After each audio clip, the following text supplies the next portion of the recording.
धाकड़ खबर, बेखौफजुमा, बेबाक अंदाज। धाकड़ खबर के न्यूज़रूम से मैं आपके साथ हूं। अकरम रईस खान प्रेस कॉन्फ्रेंस कर रहे थे कांग्रेस के सांसद। जी हां, कांग्रेस के सांसद महोदय पत्रकारों से बात कर रहे थे। कैमरे लगे हुए थे, माइक चल रहे थे, नेताजी बोल रहे थे। उसी दौरान पुलिस की एंट्री होती है और नेताजी को उठाकर ले जाती है और जेल में डाल दिया जाता है। यह तस्वीर सामने आई है उस उत्तर प्रदेश से जहां के मुख्यमंत्री हैं आदित्यनाथ योगी। आप तो उनके स्टाइल को जानते ही हैं, लेकिन ये तस्वीरें वायरल होने के बाद लोग सवाल उठा रहे हैं कि कांग्रेस का सांसद था तो इस तरीके से जलील करते हुए, अपमानित करते हुए प्रेस कॉन्फ्रेंस के बीच से उठा लिया और ले जाकर जेल में डाल दिया। लेकिन जब अपने सांसद पर इस तरीके के आरोप लगे थे तो एफआईआर तक दर्ज नहीं की थी संस्कारी सरकार ने, बल्कि उस संस्कारी सांसद को बचाने के लिए उस पीड़ित महिला पर ही उल्टा मुकदमा ठोक दिया था। उसको जान बचाकर उत्तर प्रदेश से भागना पड़ा था। लोग ये भी कह रहे हैं कि कांग्रेस के सांसद जो अब गिरफ्तार किए गए हैं योगी की पुलिस के जरिए, वो तो असल में पुराने भाजपा ही हैं और जब वो भाजपा में थे तो योगी सरकार के खिलाफ उन्होंने बहुत सारे बयान दिए थे। उस बात की भी रंजिश उनसे निकाली जा रही है। यानी मैं आपके सामने बीजेपी के सांसद का भी कच्चा चिट्ठा खोलूंगा और यह भी बताऊंगा कि कांग्रेस के जो वर्तमान सांसद हैं और बीजेपी के पूर्व विधायक थे, उन्होंने कैसे योगी सरकार पर सवाल उठाए थे और वो दुश्मनी उनसे कैसे निकाली जा रही है। लेकिन पहले आपको लेकर चलता हूं बीजेपी सांसद से जुड़ी हुई खबरों की तरफ।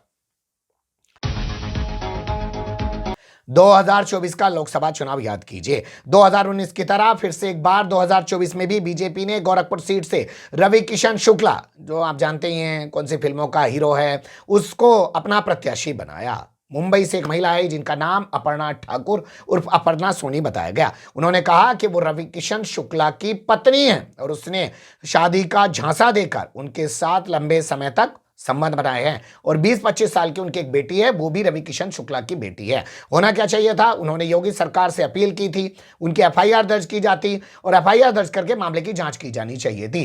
डीएनए रिपोर्ट जो है जांच के लिए भेजी जानी चाहिए थी, मंगानी चाहिए थी, लेकिन ऐसा नहीं हुआ। यहां आप खबरों में पढ़िए, प्रीति शुक्ला सामने आई जो रवि किशन शुक्ला की पत्नी है। लखनऊ के हजरतगंज थाने में पहुंची और उन्होंने एफआईआर दर्ज करा दी अपर्णा ठाकुर और अपर्णा सोनी के खिलाफ, उसके बेटी के खिलाफ। और इसमें समाजवादी पार्टी के एक नेता को भी लपेट लिया। नाम था विवेक पांडे, उनका भी नाम शामिल कर लिया। एक यूट्यूबर जिसने वो इंटरव्यू, क्योंकि वो जब लखनऊ में प्रेस कॉन्फ्रेंस कर रही थी तो इंटरव्यू उनका किया था, खुर्शीद खान राजू उसका यूट्यूबर का नाम था, उसके ऊपर भी मुकदमा ठोक दिया, उसको भी जेल में डाल दिया। यानी अपने सांसद पर आरोप लगे तो पीड़िता की तरफ से नहीं बोले संस्कारी, अपने ही तरफ से पीड़िता के ऊपर मुकदमे ठोक दिए। बाद में खबर मिली हम लोगों को 9 जुलाई 2024 की। इसमें बॉम्बे हाई कोर्ट ने महिला की गिरफ्तारी पर 2 हफ्ते के लिए रोक लगा दी, क्योंकि भाई जब आप दूसरी स्टेट से किसी को गिरफ्तार करेंगे तो आपको ट्रांजिट रिमांड लेना पड़ेगा। लेकिन हाई कोर्ट ने ट्रांजिट रिमांड पर महिला को यूपी ले जाने से इनकार कर दिया। इससे बात की जानकारी हमें नहीं मिल पा रही है, लेकिन कुल मिला के आप समझ सकते हैं कि जहां पे अपना संस्कारी सांसद है तो वहां कैसे काम किया जा रहा है, लेकिन जहां दूसरी पार्टी का सांसद है वहां कैसे मटिया मेट करके रख देते हैं संस्कारी जो सरकार में बैठे हुए हैं। वो आपको नजारा देखने को मिल जाएगा। लेकिन उससे पहले आपको जान लेना चाहिए कि कांग्रेस के सांसद से योगी सरकार की पुरानी दुश्मनी क्या है। ये हैं मिस्टर राकेश राठौर, वर्तमान समय में कांग्रेस के सांसद हैं सीतापुर से। जी हां, उसी सीतापुर से जहां की जेल में आजम खान को बंद रख रखा है। आपको याद करना पड़ेगा कानपुर का जाजमऊ विधानसभा सीट, जहां से इरफान सोलंकी विधायक हुआ करते थे। उनके खिलाफ एक महिला आई के सामने झोपड़ी में आग लगा दी और उसके बाद उनको कैसे तबाह बर्बाद कर दिया गया, कितने मुकदमे उनके ऊपर ठोक दिए गए, पूरे परिवार को खत्म कर दिया गया। तो जहां विपक्ष के लोग होते हैं वहां संस्कारी ऐसे ही कार्रवाई करा देते हैं।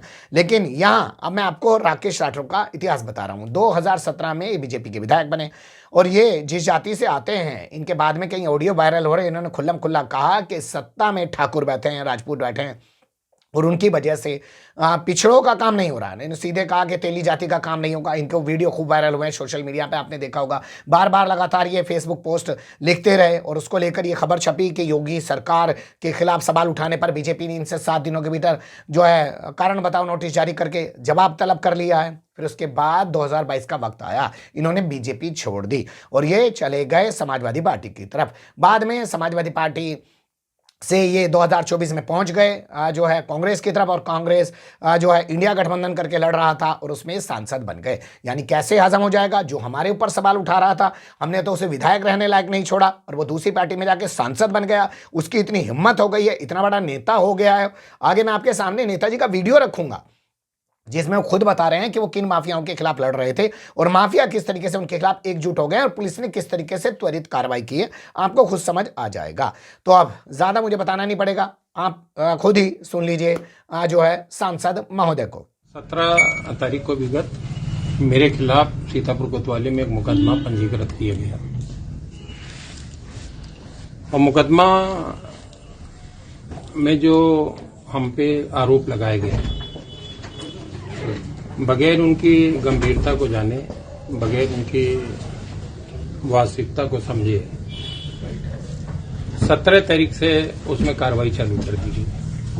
17 तारीख को शिकायत ली गई, 17 तारीख को मेडिकल हुआ, 17 तारीख को 164 के बयान हुए, 18 तारीख को पुलिस रिलीज जारी हुई, प्रेस रिलीज।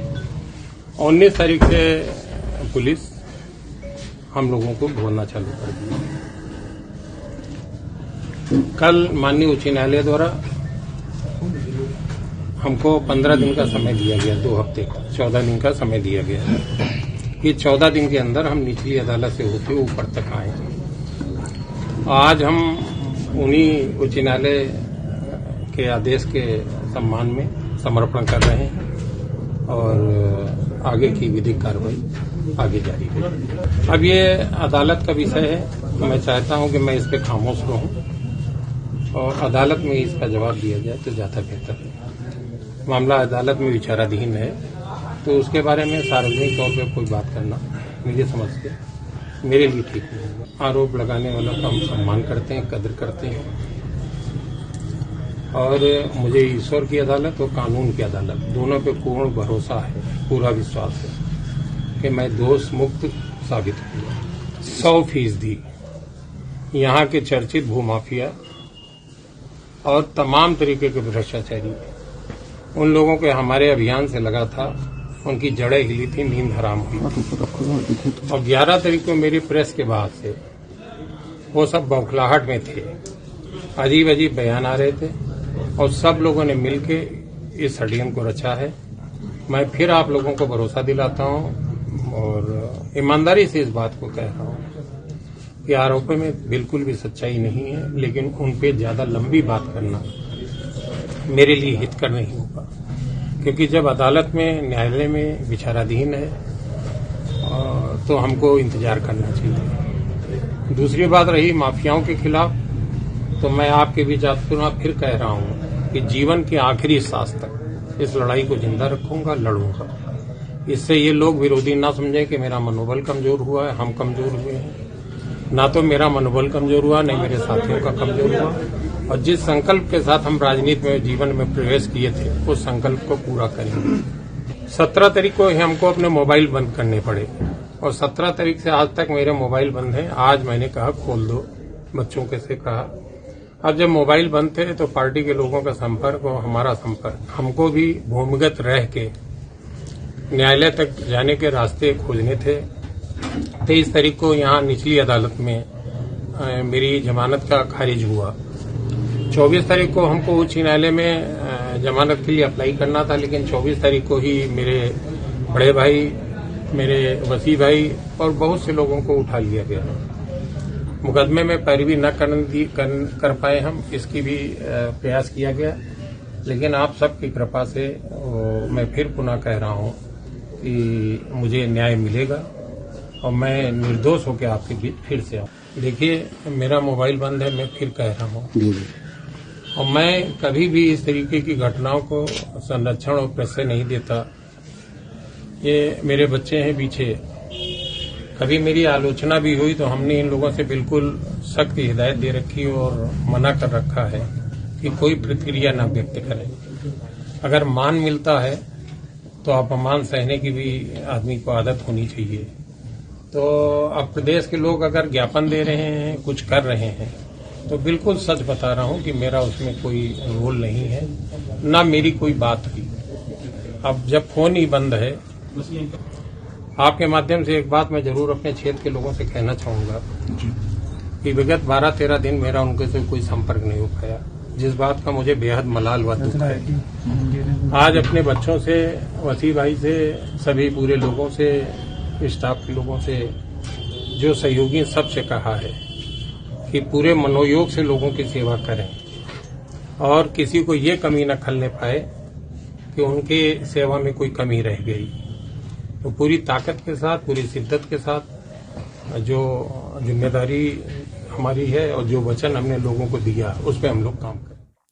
सुन लिया आपने कैसे उन्होंने बताया कि 17 तारीख को एफआईआर दर्ज हो जाती है, 17 तारीख को मेडिकल हो जाता है, 17 तारीख को ही महिला का 164 हो जाता है। उत्तर प्रदेश पुलिस इतनी जल्दी काम करती है क्या? कभी जाइएगा, कहिएगा कि आपके साथ ऐसी कोई घटना हो गई है, खुदा ना करे आपके साथ हो या आपके परिवार के किसी के साथ हो, तब आप जाके देखिएगा पुलिस आपका कैसे चक्कर-गिन्नी बना देती है। लेकिन यहाँ एक दिन में सब कुछ कर दिया गया और 18 तारीख से पुलिस इनकी तलाश में लगी। ये जान बचाने के लिए अदालत के दरवाजे पर पहुंची, लेकिन इनको राहत नहीं मिल पाई। अब ये सरेंडर करने खुद आए, यानी पुलिस ने इनको नहीं पकड़ा है, इन्होंने खुद सरेंडर किया है।